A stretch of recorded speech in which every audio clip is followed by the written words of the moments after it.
नमस्कार।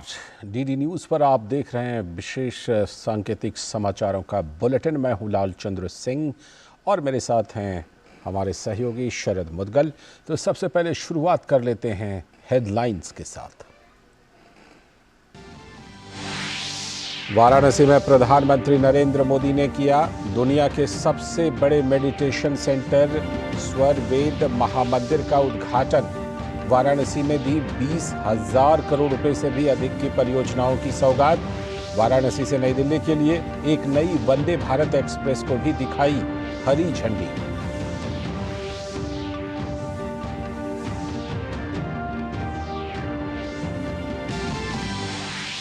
संसद में सुरक्षा को लेकर विपक्ष का हंगामा। लोकसभा अध्यक्ष ने अधीर रंजन चौधरी समेत 33 सांसदों को सत्र की शेष अवधि के लिए किया निलंबित। तो उधर राज्यसभा से भी 45 सांसद सस्पेंड। राज्यसभा में सदन के नेता पीयूष गोयल ने कांग्रेस और इंडी गठबंधन के सदस्यों के रवैये को बताया शर्मनाक और दुर्भाग्यपूर्ण। बीजेपी शासित तीनों चुनावी राज्यों में जल्द होगा कैबिनेट विस्तार। गृह मंत्री अमित शाह और जेपी नड्डा से मुलाकात के बाद छत्तीसगढ़ के सीएम बोले, नए और पुराने दोनों ही चेहरों को मंत्रिमंडल में मिलेगी जगह।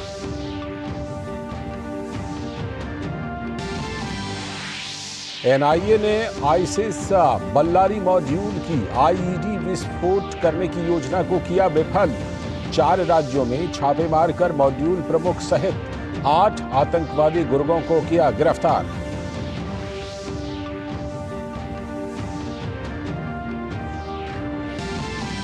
और डिजिटलीकरण की तरफ तेजी से बढ़ता भारत। सामने आए वित्त वर्ष 2023-24 की उत्साहजनक आंकड़े। अक्टूबर 2023 तक यूपीआई के जरिए 7,000 करोड़ से भी ज्यादा ट्रांजैक्शन।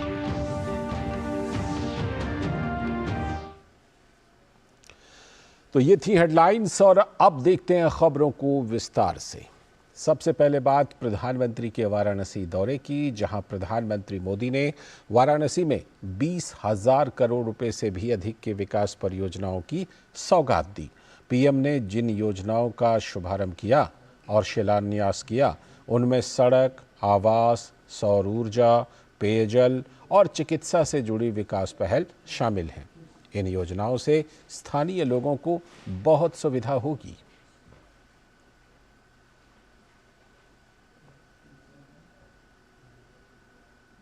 और प्रधानमंत्री मोदी ने कई ट्रेनों को भी हरी झंडी दिखाकर रवाना किया। पीएम ने वाराणसी नई दिल्ली वंदे भारत एक्सप्रेस और दोहरी घाट मऊ मेमू ट्रेन को हरी झंडी दिखाई। पीएम ने नए समर्पित माल गलियारे पर 2 लॉन्ग हॉल मालगाड़ियों को भी रवाना किया। पीएम मोदी ने 10,000वें स्वचालित इंजन को भी हरी झंडी दिखाई। इसका निर्माण बनारस लोकोमोटिव वर्क्स ने किया है। और प्रधानमंत्री मोदी ने काशी सांसद ज्ञान प्रतियोगिता के पंजीकरण पोर्टल और क्यूआर कोड का भी अनावरण किया।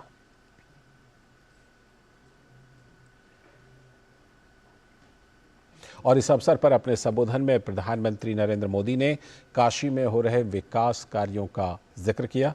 पीएम ने कहा कि विकसित भारत देश की नारी शक्ति, युवा शक्ति, किसान और हर गरीब का विकास होना बहुत ज़रूरी है।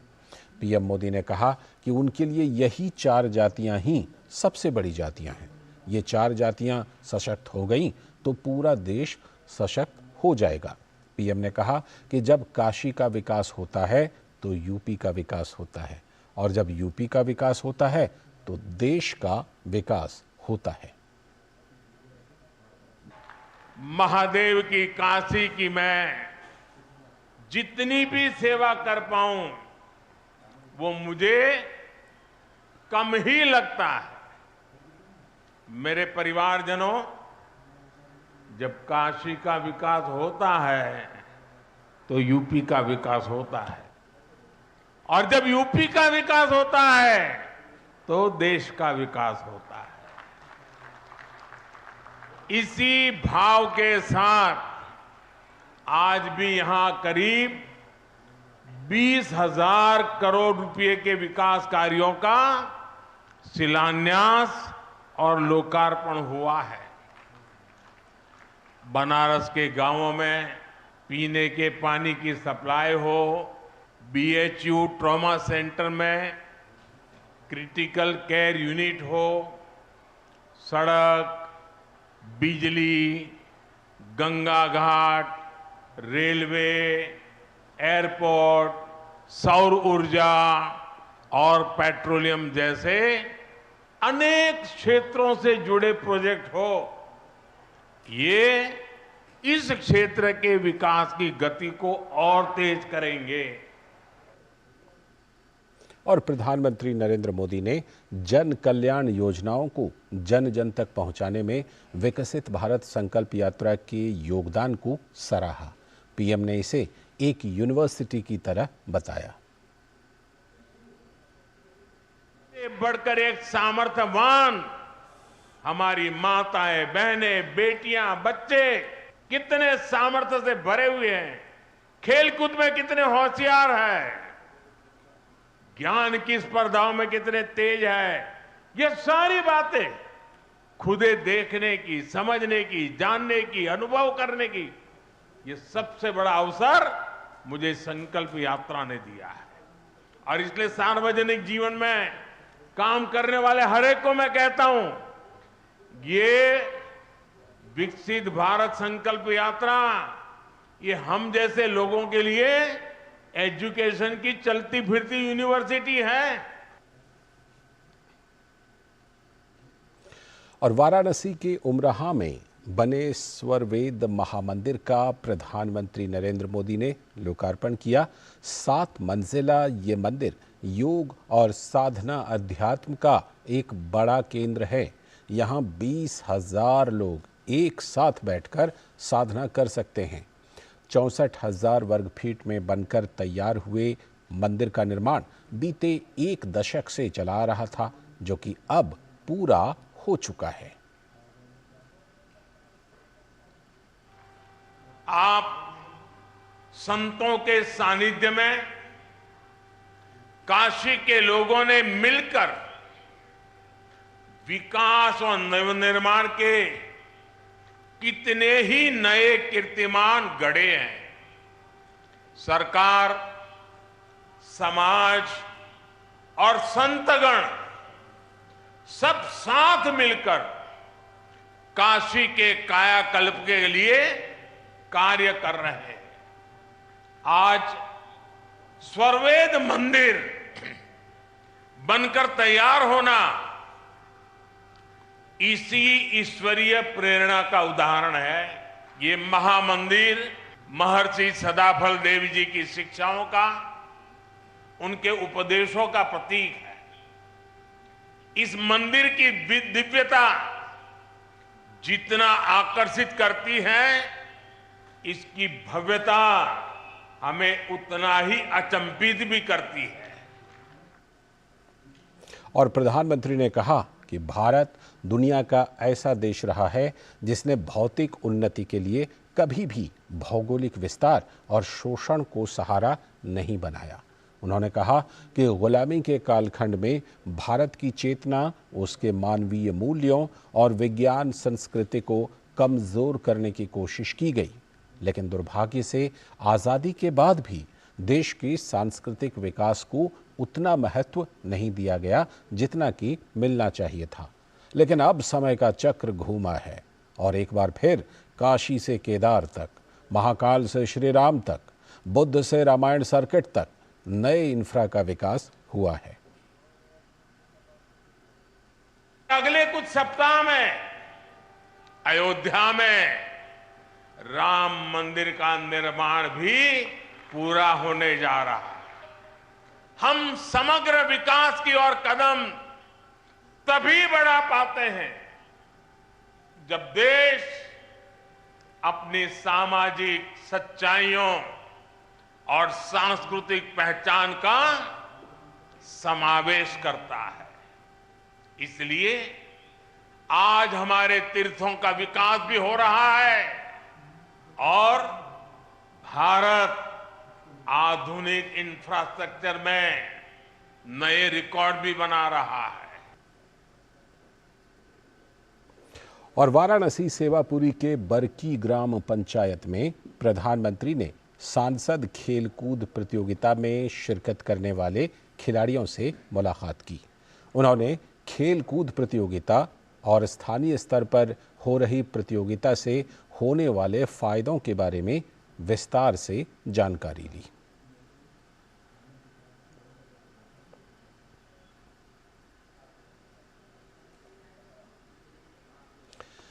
अब खबर संसद से, जहां शीतकालीन सत्र के 11वें दिन दोनों सदनों से 78 सांसद सस्पेंड कर दिए गए।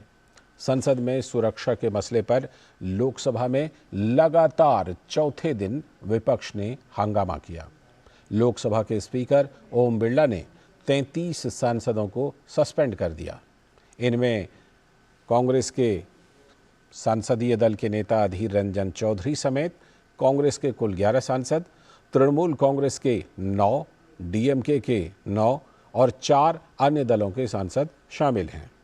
इसके बाद राज्यसभा में भी हंगामा हुआ। इसके चलते सभापति जगदीप धनखड़ ने भी 45 विपक्षी सांसदों को पूरे सत्र के लिए निलंबित कर दिया।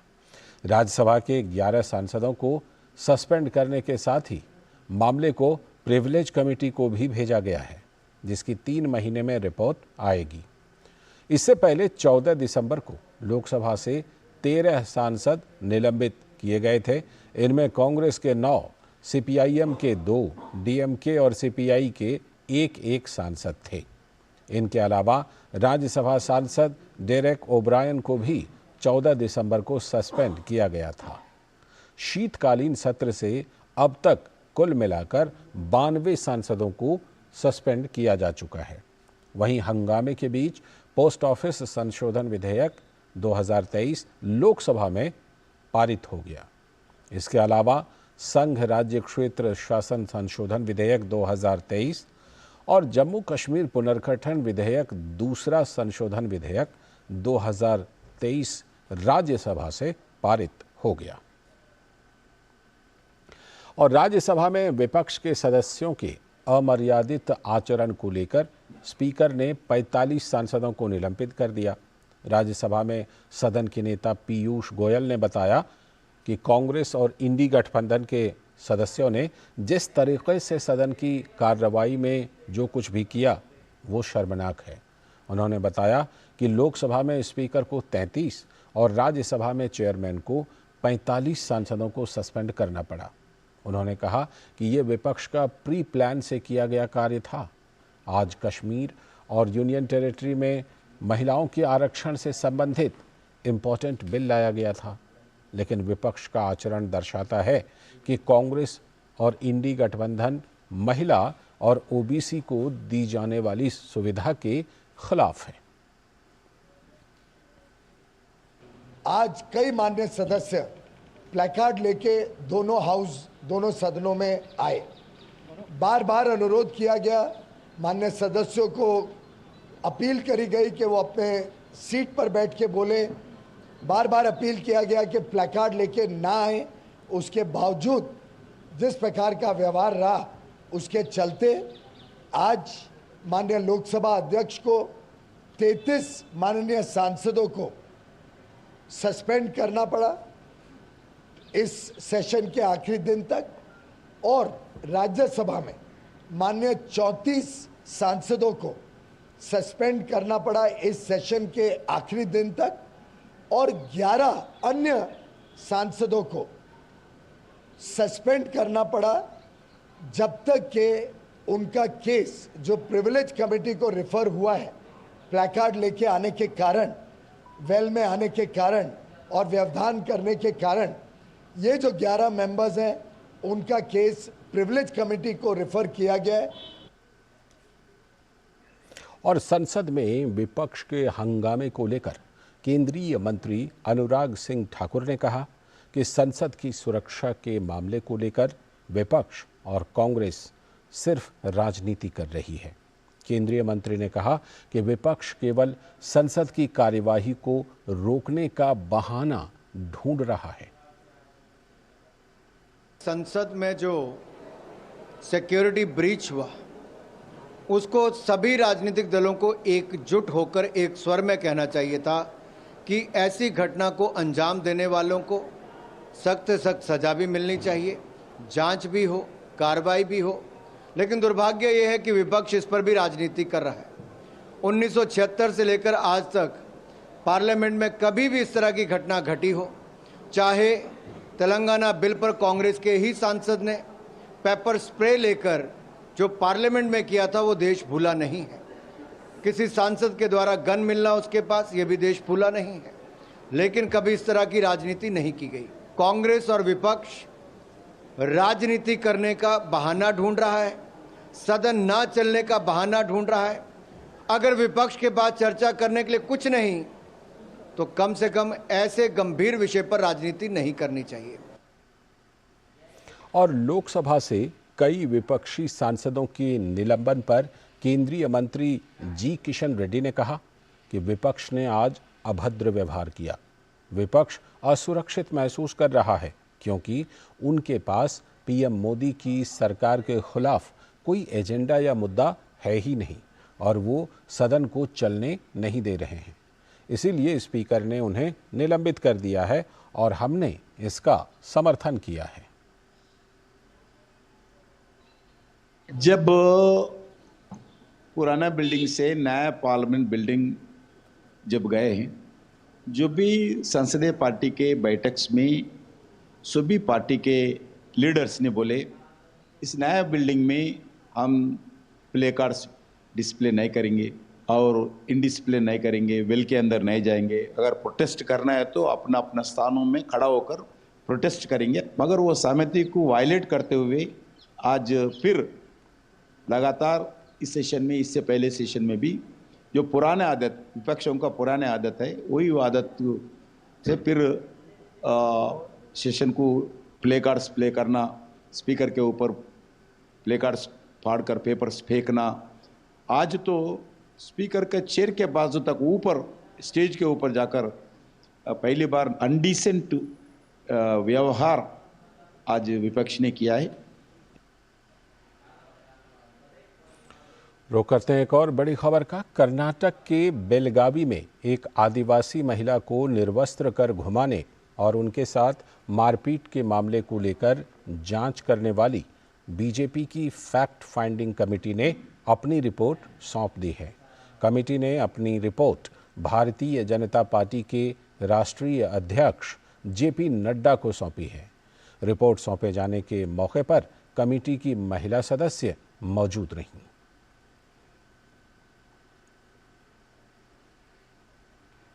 और इस रिपोर्ट पर भाजपा के राष्ट्रीय अध्यक्ष जेपी नड्डा ने सोशल मीडिया प्लेटफॉर्म एक्स पर जानकारी साझा करते हुए लिखा, कर्नाटक के बेलगावी में एक आदिवासी महिला के साथ हुए जघन्य अत्याचार की जांच के लिए गठित भाजपा तथ्यान्वेषी टीम की रिपोर्ट प्राप्त हुई। राज्य सरकार महिला सुरक्षा सुनिश्चित करने और कानून व्यवस्था बनाए रखने में पूरी तरह से अक्षम रही है। भाजपा लोगों की आवाज़ उठाकर यह सुनिश्चित करती रहेगी कि उन्हें उनका वाजिब हक मिले।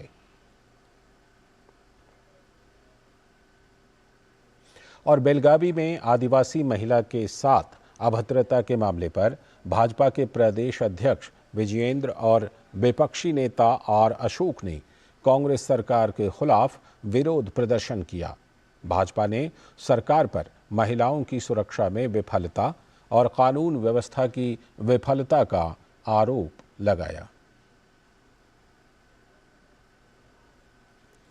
अगली खबर, कांग्रेस ने साल 2024 के लोकसभा चुनावों से पहले पार्टी के लिए संसाधन जुटाने के लिए सोमवार को क्राउड फंडिंग अभियान डोनेट फॉर देश शुरू किया। कांग्रेस के अध्यक्ष मल्लिकार्जुन खड़गे ने 1.38 लाख रुपए का चंदा देकर पार्टी के ऑनलाइन क्राउड फंडिंग कार्यक्रम की शुरुआत की। उन्होंने कांग्रेस समर्थकों से अपील की कि वो बेहतर भारत के निर्माण के प्रयासों में सहयोग के लिए चंदा दें। बीजेपी ने इस अभियान को लेकर विपक्षी दल कांग्रेस पर निशाना साधा है। बीजेपी ने आरोप लगाया कि ये सार्वजनिक धन को हड़पने और गांधी परिवार को समृद्ध करने का एक और प्रयास है। बीजेपी के प्रवक्ता शहजाद पूनावाला ने आरोप लगाया कि जिन्होंने 60 वर्षों तक भारत को लूटा, वे अब उसी देश से चंदा मांग रहे हैं। उन्होंने दावा किया कि कांग्रेस ने भ्रष्टाचार से जनता का ध्यान हटाने के लिए डोनेट फॉर देश अभियान शुरू किया है। यह धीरज साहू के यहाँ पड़े ठिकानों के बाद शुरू किया गया है।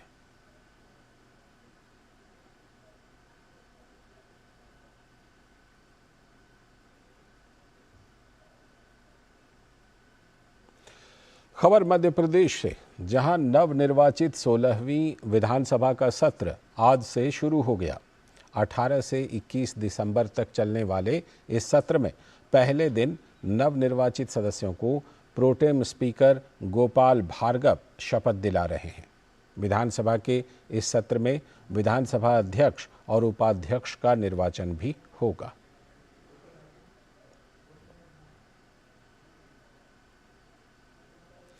ISIS यानी कि Islamic state in Iraq and Syria पर कार्रवाई करते हुए राष्ट्रीय जांच एजेंसी NIA ने सोमवार को 4 राज्यों में 19 स्थानों पर छापेमारी की। छापेमारी में प्रतिबंधित आतंकी संगठन के बल्लारी मॉड्यूल के 8 गुर्गों को भी गिरफ्तार किया गया है, जिसमें उसका नेता मिनाज भी शामिल है। NIA की टीमों ने कर्नाटक के बल्लारी और बेंगलुरु में फैले 19 स्थानों, महाराष्ट्र में अमरावती, मुंबई और पुणे और झारखंड में जमशेदपुर और बोकारो और दिल्ली में छापेमारी की।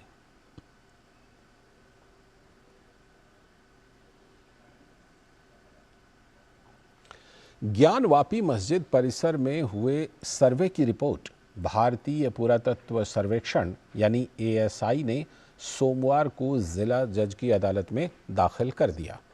जिला जज डॉक्टर अजय कृष्ण विश्वेश ने 11 दिसंबर को सर्वे रिपोर्ट दाखिल करने का आदेश दिया था। रिपोर्ट सील बंद लिफाफे में है। 21 दिसंबर को इस पर सुनवाई होगी।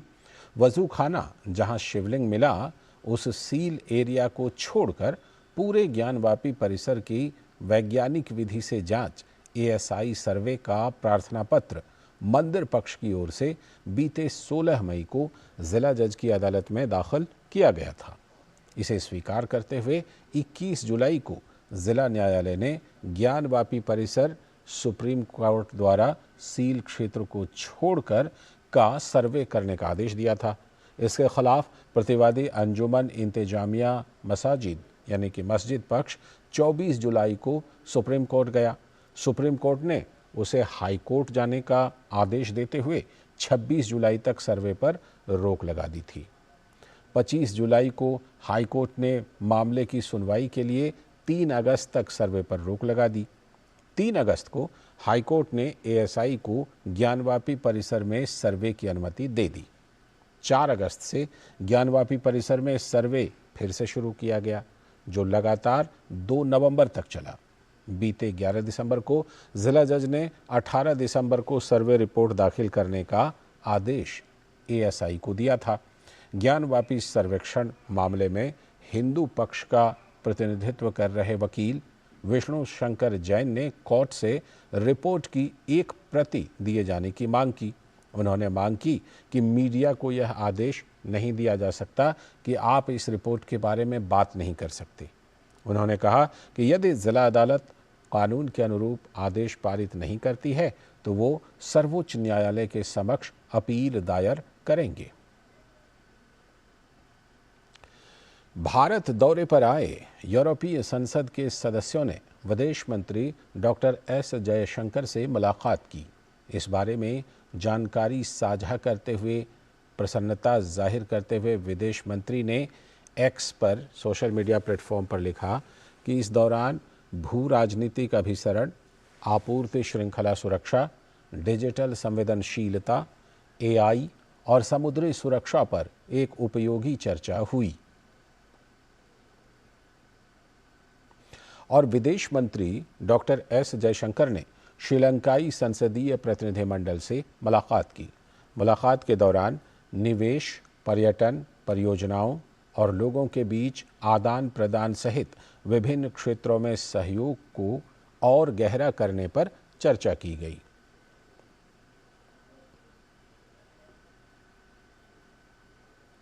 बेनिन गणराज्य के विदेश मंत्री ओलुसेगुन अदजादी ने आज नई दिल्ली में विदेश मंत्री एस जयशंकर से मुलाकात की।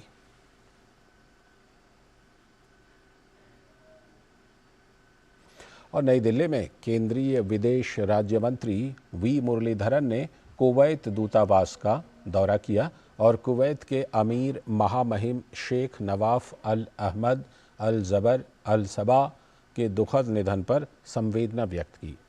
सोशल मीडिया प्लेटफॉर्म एक्स पर फोटो साझा करते हुए केंद्रीय मंत्री वी मुरलीधरन ने लिखा कि महामहिम शेख नवाफ अल अहमद अल जबर अल सबा एक कद्दावर राजनेता और भारत एवं भारतीय समुदाय के मित्र थे। और इसी के साथ इस विशेष बुलेटिन में इतना ही। मुझे और हमारे सहयोगी शरद मुदगल के साथ ही पूरी टीम को दीजिए अनुमति, लेकिन डीडी न्यूज़ पर खबरों और कार्यक्रमों का सिलसिला लगातार जारी है। नमस्कार।